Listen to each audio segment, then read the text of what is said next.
What's up, Heat fans? Ernest here, back with the Miami Heat Talk video.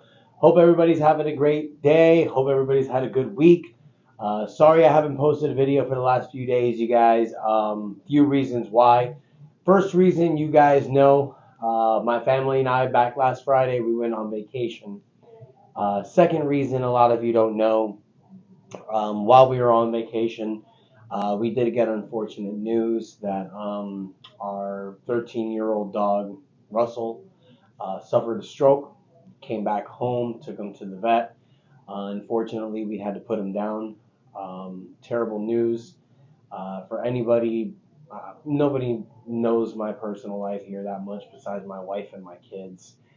Before my kids, our dog Russell was the only consistent thing in mine and my wife's life in our 20s. We only had two things in our life: our clothes and our puppy Russell. We love you. We'll miss you. Thank you for everything. Holding back the tears, but I'm not going to do that. I'm going to get through because I always preach positivity here. I always preach love here, and I would be a complete hypocrite if I wouldn't practice my own preaching. So that's what I'm going to do. I'm going to move forward because life goes on. Russell, I love you. But I'm going to move forward with what makes me happy. And what makes me happy is talking about Miami Heat, talking about Miami Heat with you guys, whether we're agreeing, whether we're disagreeing, whether we're bickering, going back and forth. It doesn't matter. It's fun. And it's my channel, and I love what we do here. And together we're going to go off on another Miami Heat Talk adventure. And damn it, do we have a good one. A few things have happened the last few days that I want to talk about. This video is going to be strictly about Damian Lillard. And for those of you that have seen it today, the internet has blown up. Because today Damian Lillard was at a youth camp.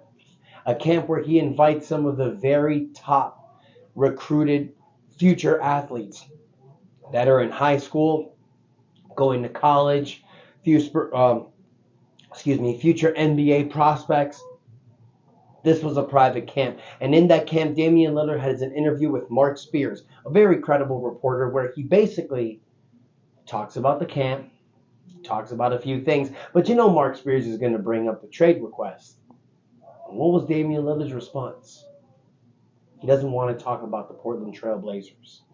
One thing he did say, though, he did confirm his trade request. Now, he didn't say and confirm that it was to the Miami Heat. But we all know that's what it is. But the fact that he confirmed it on an interview tells you one thing. Tells you that he's looking to get out. Tells you that he sees what James Harden's done. He sees what Joe Cronin and the Portland Trail Blazers has not done. And now it's time to push forward because training camp starts in the beginning of October. It's time for this to get done. So Damian Lillard's going to have to do what he's going to have to do without getting fined, of course. Now, in that interview, Damian Lillard also talks about the fact that he wants to win a championship. He's now at 33. He wants to be in a position where he's going to win an NBA championship. And as we've talked about before, you guys, and if you don't know, click on the video so you can see.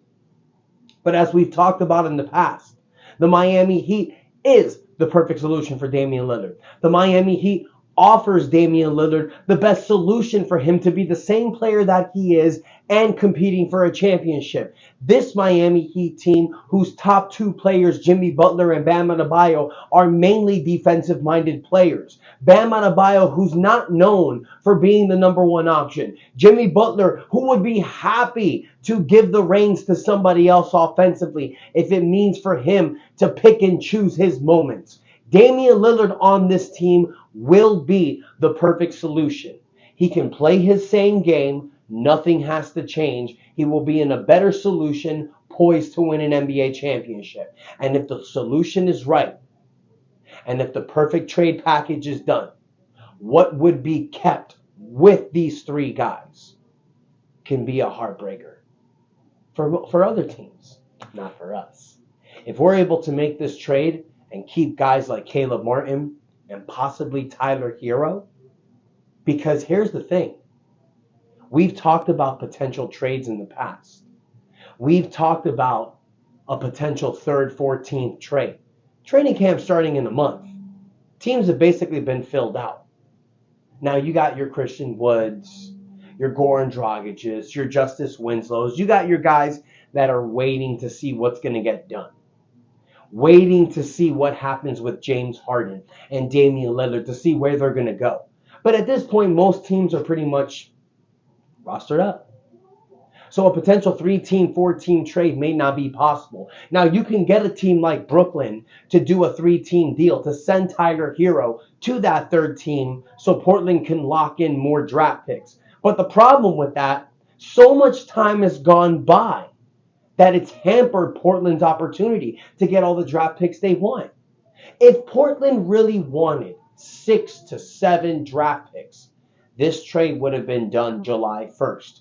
When Damian Lillard made this trade. The first week, that moratorium period, that would have been the perfect opportunity. We talked about this before, but I'm going to say it again.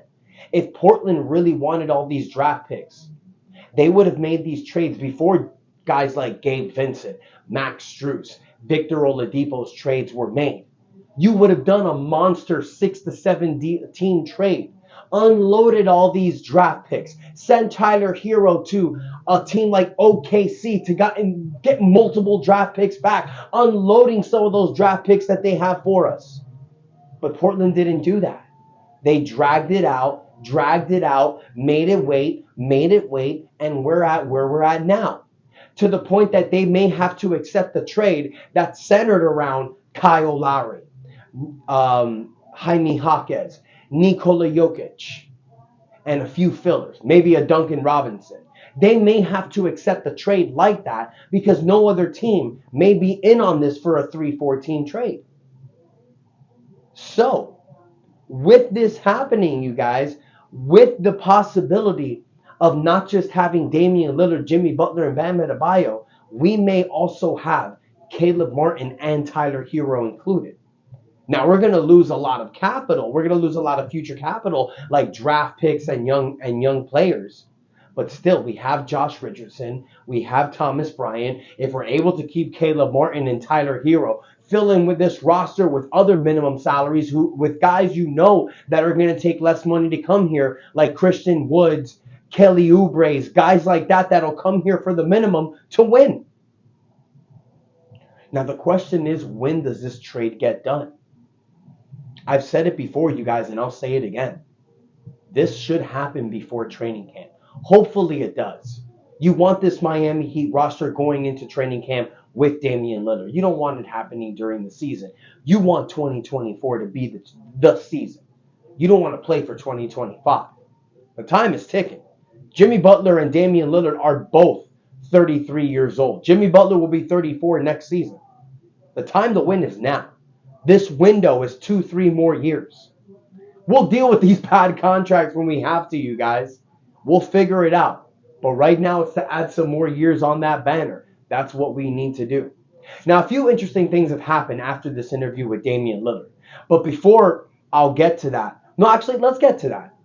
Marc Spears, who did the interview with Damian Lillard, posted that his sources have told him that Damian Lillard's interest in the Miami Heat is because of the culture. This culture that people joke about, but that we obviously see. The fact that the Miami Heat had 7 undrafted players on a 15-man team roster that went from an 8th-seeded team with 2 major players on that roster injured in the playoffs, they still went to the NBA Finals with not a superstar. Jimmy Butler activated Hemi mode in the playoffs. Us Miami Heat fans know what Jimmy Butler brings to the table, but the world saw it in a different stage. Damian Lillard sees that, you guys. It's known. This Miami Heat culture thing is not a cute thing printed on t-shirts.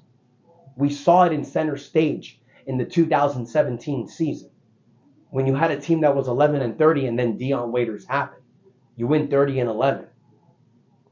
This team in 2019, when Jimmy Butler signed with us, everybody joked, mocked him for joining a team that missed the playoffs. with an undrafted backcourt of Kendrick Nunn and Duncan Robinson. You go to the second seed in the half of the season. And then COVID happens, but then you turn it around and go to the NBA Finals. Then we're called a laughingstock because you play in this bubble and then you go two months without playing, then go right to playing a 72-game season. You go to the 2021 playoffs, get bounced in the first round. Lakers do too, by the way, but we get all the flack. They call us bubble frauds. Not the Lakers. They call us bubble frauds. Come back to an Eastern Conference championship. 1 3-pointer away from making the finals. And next season, shock the world. Damian Lillard sees that, you guys. And I'm sorry for going on a tangent, but this culture thing is not a cute thing that we just say here. It's an actual thing. Marc Spears reported it. Damian Lillard sees it. Other players see it and will continue to see it. Dwayne Wade sold Jimmy Butler on it. And believe me, Jimmy Butler's selling other players on it. Don't believe me? Damian Lillard just followed Jimmy Butler on Instagram. What else did he do? Unfollowed the Portland Trail Blazers. This is more serious, you guys, than people are letting on. It has been almost 2 months now since Damian Lillard has made this trade request. And the fact that it's not getting done is pissing him off. You're seeing him posting on Instagram stories on people talking about him going to the Heat. Unfollowing Portland Trail Blazers, following Jimmy Butler, doing an interview for ESPN. These are little hints and little signs of telling Portland, get me the hell out of here.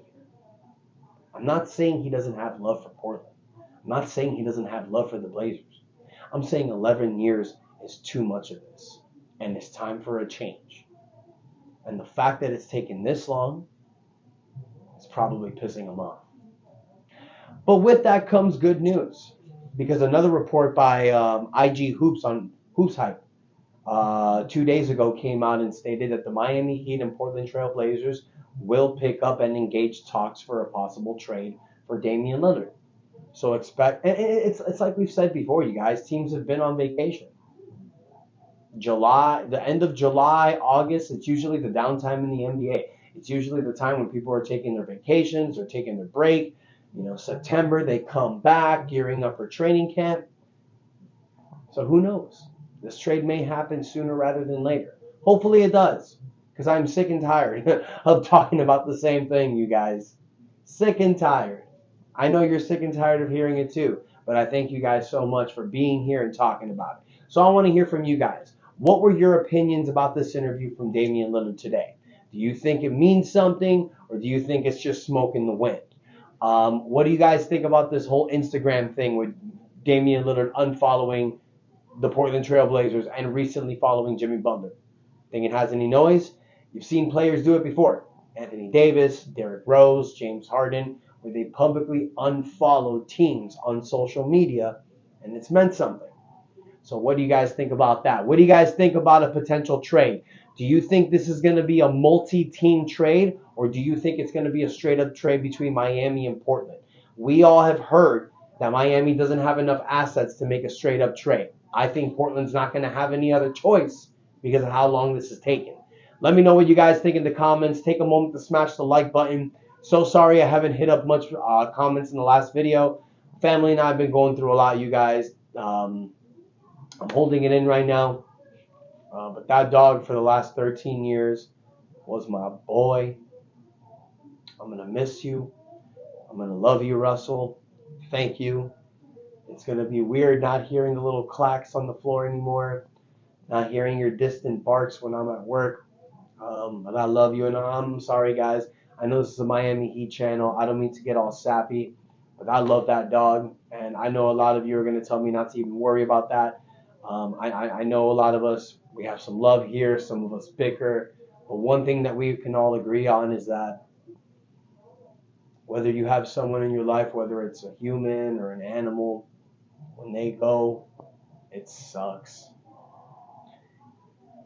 It sucks, but we got to move forward. We got to stay positive.